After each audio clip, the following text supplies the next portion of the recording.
Let's have a little chat, shall we?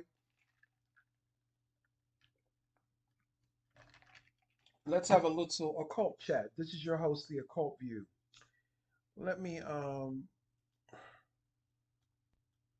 why is this shit popping up in my oh here we go. Here we go. Let me turn on my meditation music. Let me turn on a little meditation music for myself.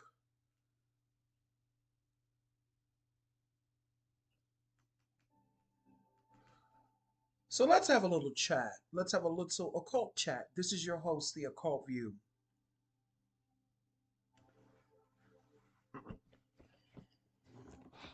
I want to talk about a few things in this video. And as always, I want to talk about the world that we currently live in and the things that are happening in this world and that have been happening for a very long time. You know, I don't have an issue with strong heterosexual men. I have a problem with misogynistic men. Misogyny is a weakness, it's not a strength. Misogyny was created by weak men whom have issues with their own sexuality and their own sexual orientation. Really, misogyny was born out of the prison system from men who were brutalized sexually and abused within the prison system. So they created a religion and a temple called misogyny.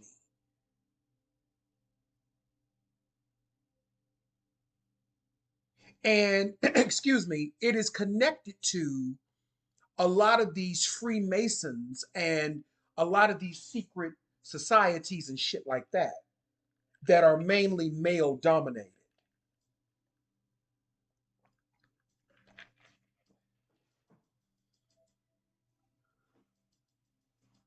I went back and I rewatched the Betty Broderick story. Betty Broderick was a socialite, white woman from back in the 1980s. She's well known for unaliving her ex-husband Daniel Broderick, aka Dan Broderick, and his new wife Linda Colcana Broderick. This happened, I believe, in 1989-ish, between 1989 and 1992. I think it happened in 1989 in San Diego. Dan Broderick was a high-profile attorney, and he was married to Betty Broderick for like what, 16 years or more? And ultimately, their marriage began to show fractures and cracks, which is why I don't want to be married. But that's another story. So he began dating his paralegal, this woman named Linda Colcana. And ultimately, they fell in love, right? And it drove Betty over the edge. And she ended up unaliving them while they were sleeping in bed together. But here's the thing, and this is an unpopular view because it ties into the world that we live in now.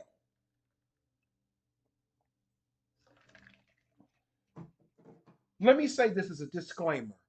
I'm not condoning what it is and what she did. I'm not condoning that. I'm not condoning her stalking him and harassing him. And I'm definitely not condoning her unaliving him and his wife. No, that's not what this is about.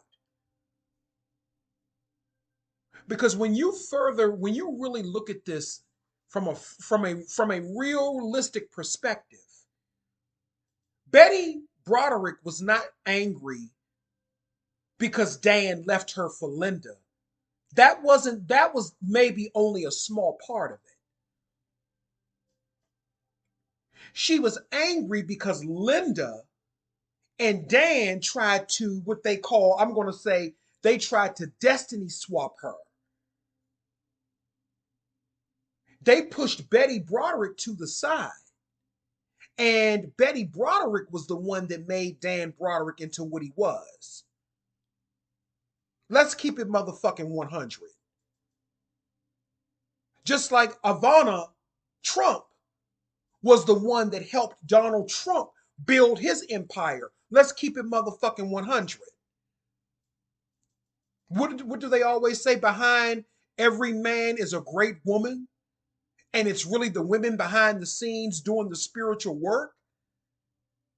See, Betty Broderick is a witch, and she was doing that work behind the scenes to help Dan Broderick get to where he was because he was cleaning up vomit on the emergency room floors.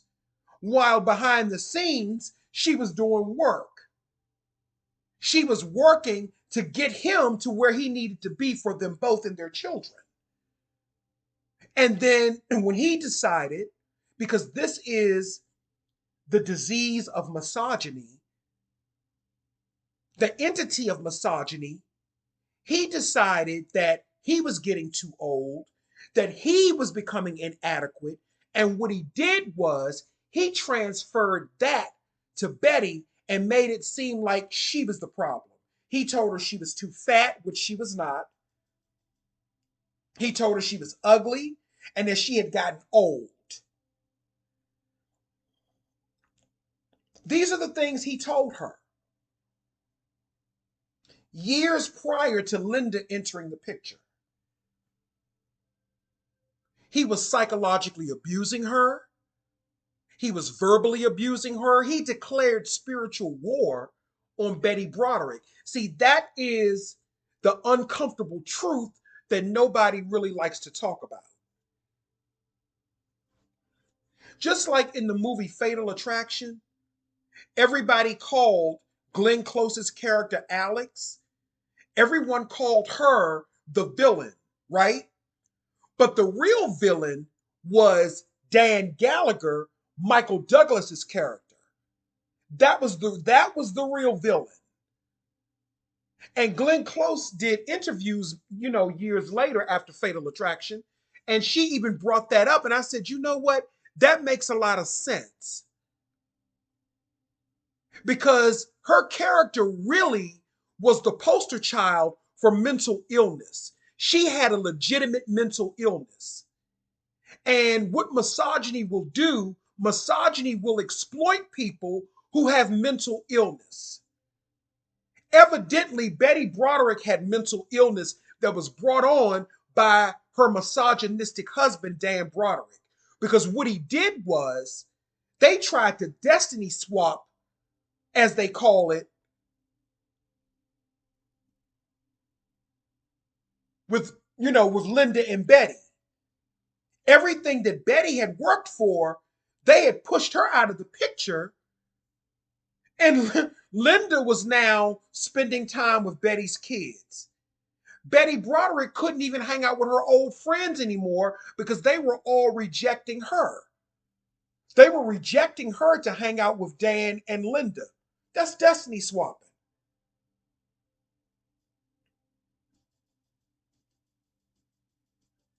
It was almost as if everything continued, and she said this, it was almost as if everything continued, but she was just not part of it. Her life and Dan's life continued, but it was somebody else in her place.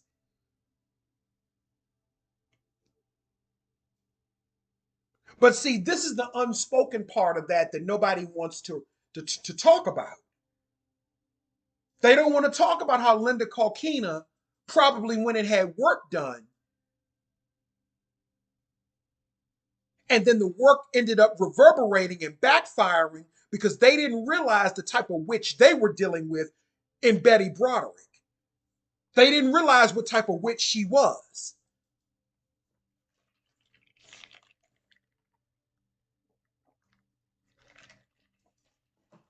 And again, I'm not condoning any violence, but in actuality, it's misogyny that got them both, Betty and Linda, because Betty Broderick, she's alive, but she's not living. She's still in prison.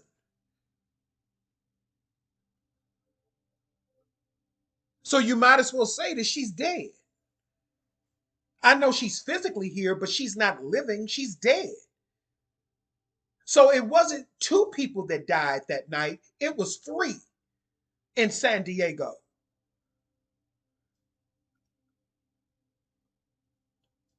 It wasn't just Dan and Linda. Betty died that night too.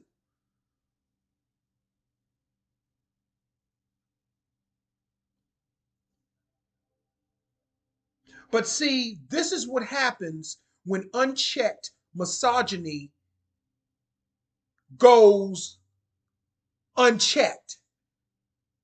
This is what happens when misogyny goes, I meant, this is what happens when misogyny goes unchecked.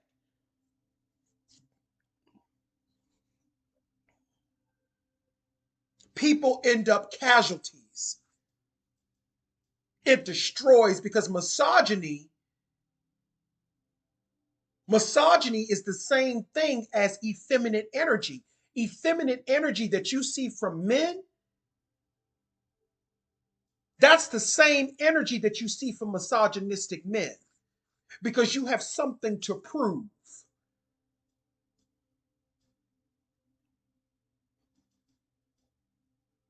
Because if you don't have misogyny to hold on to, you're dead because you don't really have anything else. And we're living in a world now under the Dan Broderick and the misogynistic effect. And misogyny is bad for everyone because it's an entity that destroys people and it distorts people's perception. Women can be misogynistic too, especially if they're following behind misogynistic men. That's a spell. That's an entity. We saw the negative effects of misogyny in The Color Purple.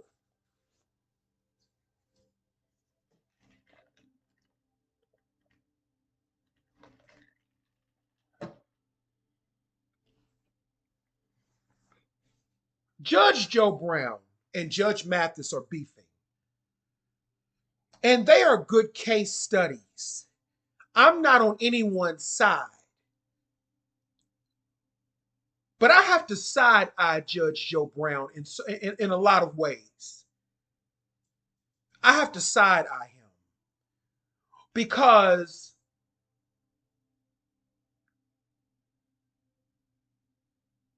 why are you at that big age that you are? I understand being a man, you know, heterosexual men speak a certain type of way. I understand all of that. You're a man and you talk the way that you talk. You say what you want to say. I get all that. But why do you all have to tear other people down in order to build up your own manhood? Your deflated manhood will never rise again. Because one thing that Judge Joe Brown is always talking about is he supports manhood. I'm a gay man, so do I. I like manly men, child. What you talking about? Because he's always talking about, oh, the gay community don't like manhood. What you talking about? I like manhood. I love me a big, strong, masculine man. What you talking about? But it just so happens a lot of these bitch ass niggas, they're just not that. But they try to perpetrate that they are. That's why a lot of these women don't want them. But he's constantly talking about, in reference to Judge Mathis, he's constantly talking about and comparing manhood, right? And when you listen to men like Judge Joe Brown, no matter what age they are, there's always a common thread and a common pattern. They're single, They're bitter. They're unattractive because Judge Joe Brown was not attractive even when he was younger. And I have dealt with some sexy older OGs in my life. Okay? He ain't one of them. I would dip with Judge Mathis before I would him. And it's not always about looks, it's about passion. They lack passion, they lack vision. I mean, what is he doing? Selling barbecue sauce? Don't nobody want that shit. All you can do is spew hatred. And it's not even the fact that Judge Joe Brown, in case y'all didn't know, he's a Trump supporter. He's a Trump supporter. And that's not even an issue for me. You can support you politically, you can support who you want. But Judge Joe Brown has a problem with Judge Mathis being a Democrat. See, all of this bitch ass shit. Oh, I don't like you because you this or you that. That's not manhood. So what manhood are you promoting? That is what I want to know. You're promoting misogyny. Misogynistic men are very weak. They are weak spiritually, they are weak mentally, they are weak physically, they are violent, they are volatile, and their mental illness and dysfunction and their, I want to call it their dysfunctional aggression, which is aggression without a cause. Their dysfunctional, misplaced aggression is a mask for their strength. That is a mask for their manhood. And that applies to Judge Joe Brown, Andrew Tate, and all of the rest of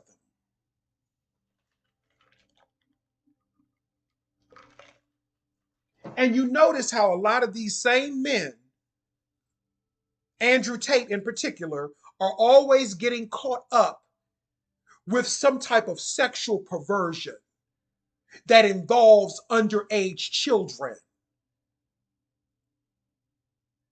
But nobody wants to talk about that. And nobody wants to pull the layers back on misogyny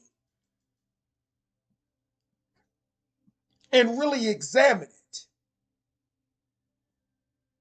Any woman that's telling other women that you're not good enough because of how you look for a man, any other woman that is proposing and promoting that type of garbage, you are a misogynist. You are under the entity and the religion and the misogynistic effect.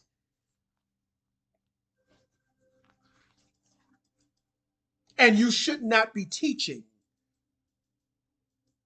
other women.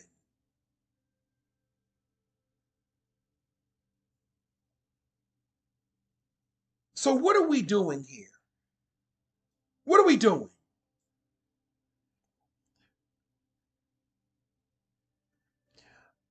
I was watching Candy Barris's show. She has a show with her daughter Riley. And they were interviewing Tammy Roman and her daughter Jazz. Jazz is bisexual. And you can see the undertone of her relationship with her mother. Tammy is very misogynistic. And I like Tammy. I like Tammy.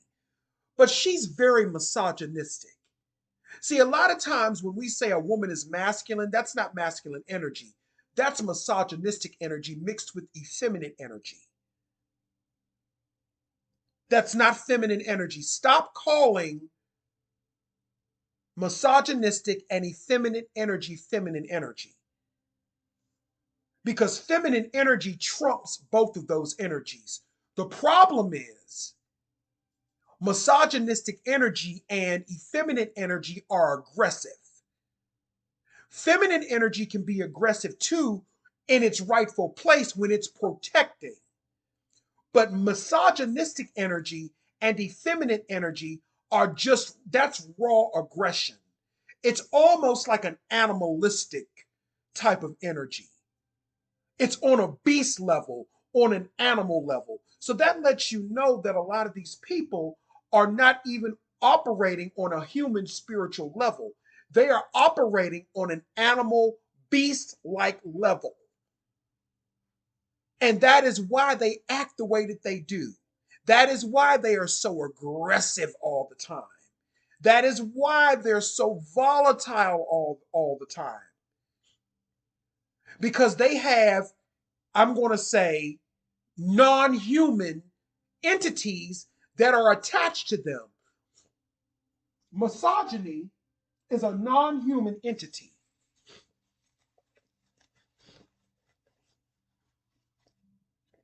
Misogyny is a non human entity.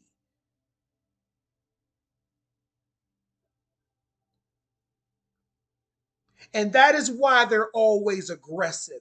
That is why they always want to fight somebody. They always angry about something. They always ready to cuss somebody out.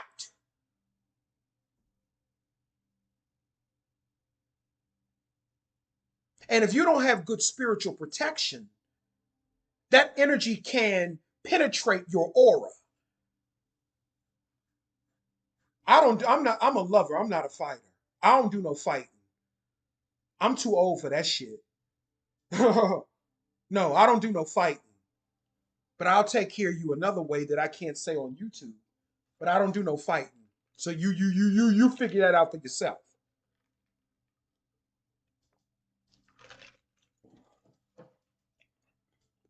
Judge Joe Brown got offended. Not offended, but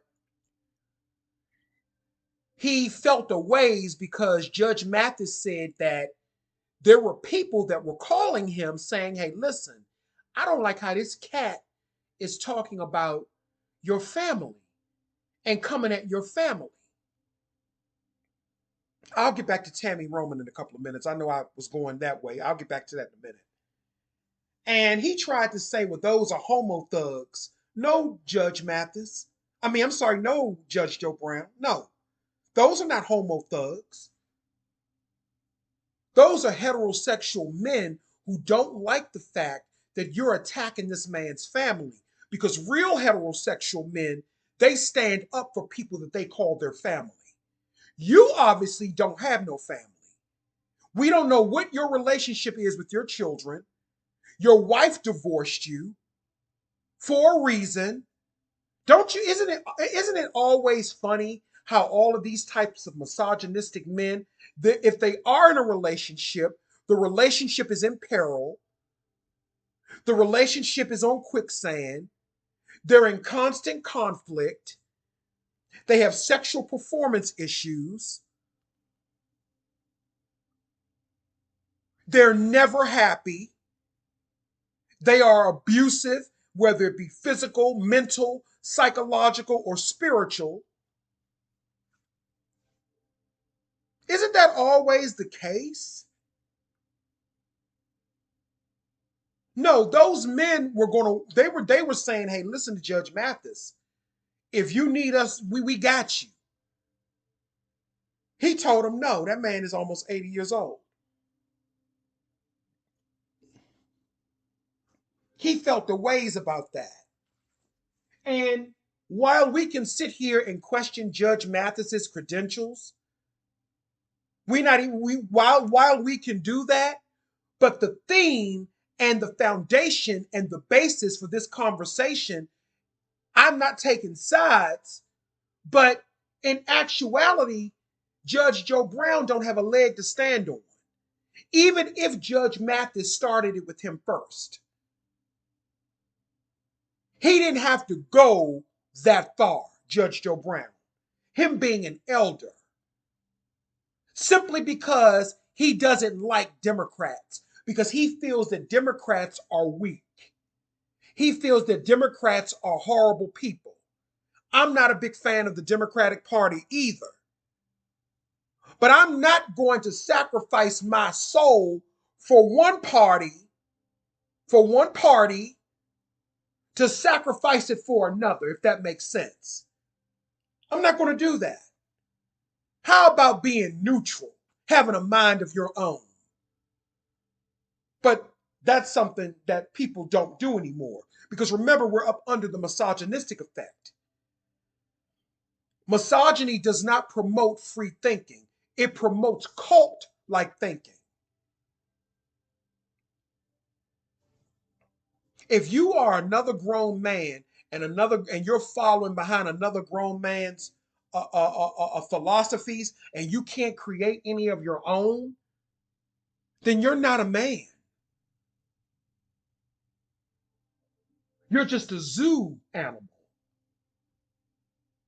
And you eat when someone else tells you to eat.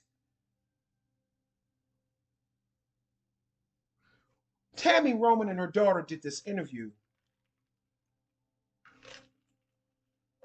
and it was very uncomfortable to watch because I can see the tension, the underlying tension between Tammy and her daughter Jazz, because Jazz identifies as bisexual and Tammy don't like that. And I'm not upset with her for not liking that. That's not my issue. My issue is Tammy's energy. Her energy is very misogynistic. And then once she began to explain her family dynamics coming up, she comes from a very, very staunch, religious, Christian background. I said, there we go. There we go. She didn't have to say any more. That explained everything. That explained everything. I didn't need to hear anything else. Because we all know that religion is misogynistic in general. That's a misogynistic entity that sucks your spirit, sucks your soul, sucks your creativity, and turns you into a slave. And if that's what you want, you can have it. And that's exactly what Dan Broderick tried to do to Betty Broderick. Because what a lot of people don't understand and what a lot of people don't know behind the scenes, what they don't tell you, Dan and Linda, they were psychologically tormenting and terrorizing Betty Broderick. In front of Dan and Betty's children, Dan and Linda were calling her names, calling her a fat hog, calling her the fat pig, the fat monster, degrading her, antagonizing her. I'm not saying she should have unalived them, of course, no. But that's what misogyny does. That woman, Nancy Mace, the representative, the US representative, she's misogynistic. When she asked Muriel Bowser, can men give birth? Muriel Bowser is the mayor of DC. When she asked Muriel Bowser, can men give birth? If I was Muriel Bowser, I would have said, yeah, because obviously you gave birth. I would have said that to her. And they would have threw me out of the Senate chambers.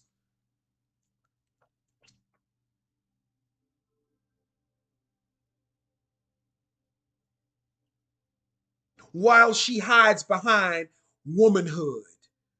But there's nothing womanly about her because she's supporting misogynistic men. And why don't we tell the truth? The real reason that George Santos was let out of jail allegedly, let's tell the truth. And I said this in social media in different places.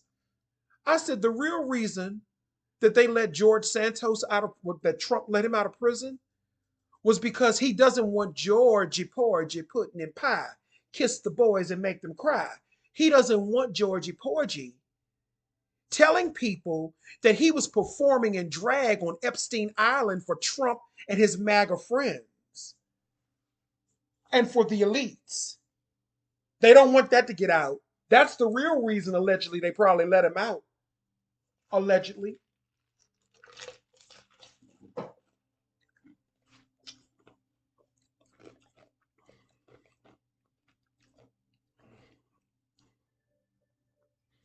Misogyny even works.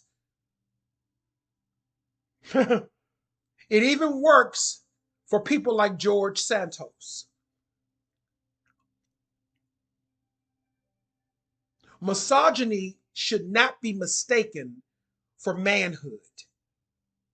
Misogyny is weak.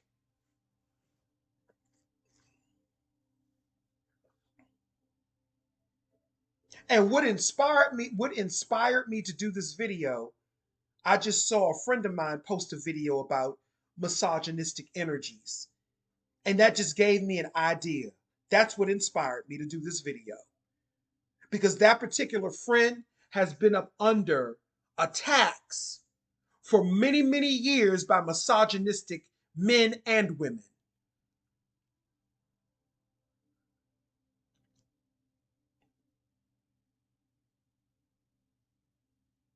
And by the way, rest in peace to D'Angelo and Diane Keaton.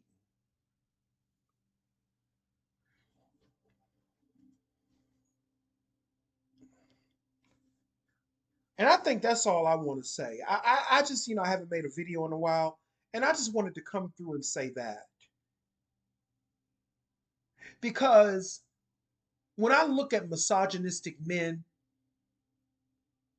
they are the type of people you can't please. Let me tell you, ladies, something, and gentlemen who are gay. If you're messing with a man and nothing you do pleases them, they never have a smile when they're around you. No matter what you do, you cannot please them. That's a misogynistic man. Misogynistic men are very hateful.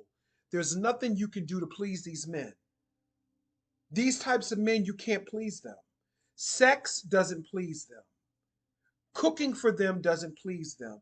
You can be the most submissive, the most prettiest, the most attractive woman in the world. You could be the what do they call it? You could be the standard for beauty. 5 foot, 100 pounds, big breast. You could be all of that. But when you're dealing with a misogynistic entity, nothing you do will please them. They will always find a reason to hate you. And I know this from experience dealing with multiple men over the course of my life. Nothing you do will please them. They will always find a way to make you the enemy. They will always find a way to make everything your fault, the same way that Dan Broderick did to Betty Broderick. It just so happens she snapped. She snapped. She snapped because of the psychological abuse. Because of how, when she tried to go and get legal representation for her divorce, long before she killed him, everywhere she went, doors were shut in her face. She went to a female lawyer first. Her and the female lawyer didn't get along because it was like there was always an undertone where Dan Broderick had control over the legal system practically. Everywhere she went, everyone treated her as if she was the underdog. Put aside all of the shit she was doing. Yeah, I know she was stalking and vandalizing his house and all of that, but that's because she snapped. She snapped. I'm not condoning that, but she snapped. That's usually what happens under a misogynistic regime. And this was back in the 80s.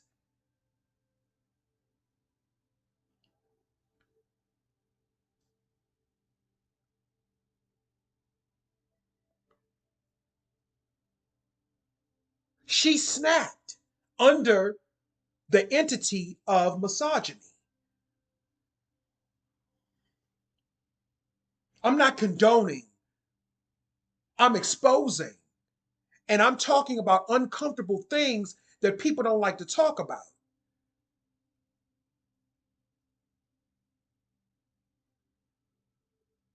Because I know the difference, because I've been raised around heterosexual men, and I know the difference between a heterosexual man that's normal and one that's misogynistic.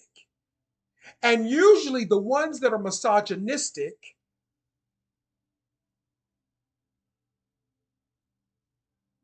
usually they do have some homosexual tendencies, not gay tendencies, but homosexual tendencies. Just like the Menendez boy's father, Jose Menendez, he was misogynistic.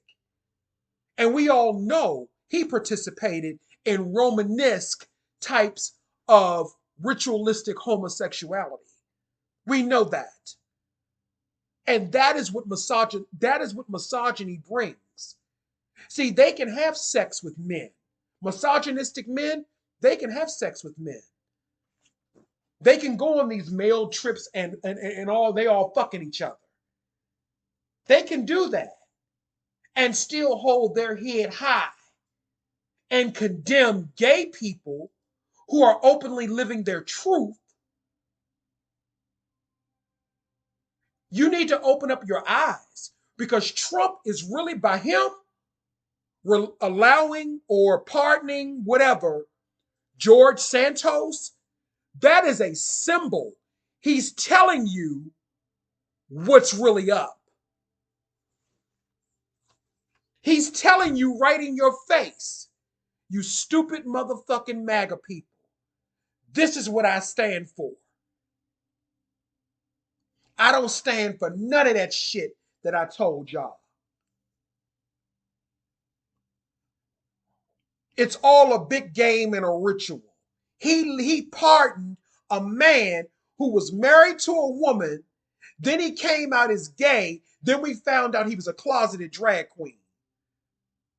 Everything that MAGA is supposed to be against. And Trump pardoned him. And you all can make up whatever illusion, you can make up whatever excuse you want. But the fact of the matter is, that says a lot, and no one is paying attention to it. See, I look at the symbol. You all look at the lane. I look at the symbol because I'm an occultist. I look at the symbology. That represents misogyny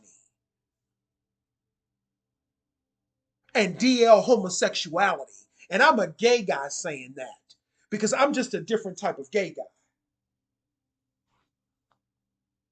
I'm just a different type. I can look at things in multiple dimensions because I'm a universal, multi-dimensional person. Anyway,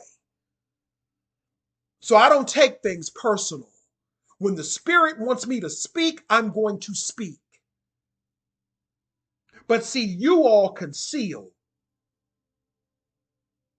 You conceal and then you expect to heal. You can't heal if you conceal. This man let out a drag queen that was guilty of every charge they put him in jail for. A man that was living a lie. He was married to a woman for years and was gay and was homosexual undercover or gay or whatever you want to call it. And this is who Trump pardoned. And MAGA, y'all ain't got no questions about that. And I'm a gay guy saying that. Y'all ain't got no questions about that. Doesn't that go against everything that you all believe in? No matter what excuse you try to make up in your mind? And when people say that people have, what is this new thing? Trump deranged syndrome? No, the people that have Trump deranged syndrome are the people who don't question him on the things he does. That's Trump deranged syndrome. That's a major symbol that he let that drag queen out of jail. That's a major symbol.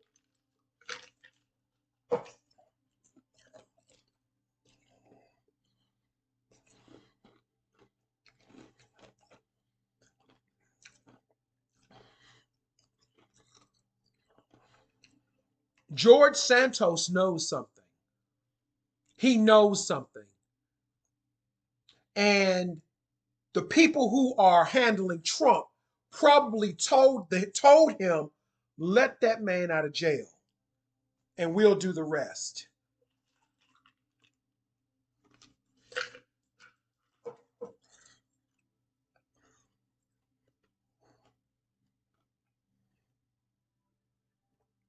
The misogyny effect. That is what we're living under. We're living under misogyny effect. And as long as you are a misogynistic man, whether you're gay or straight, they'll rock with you.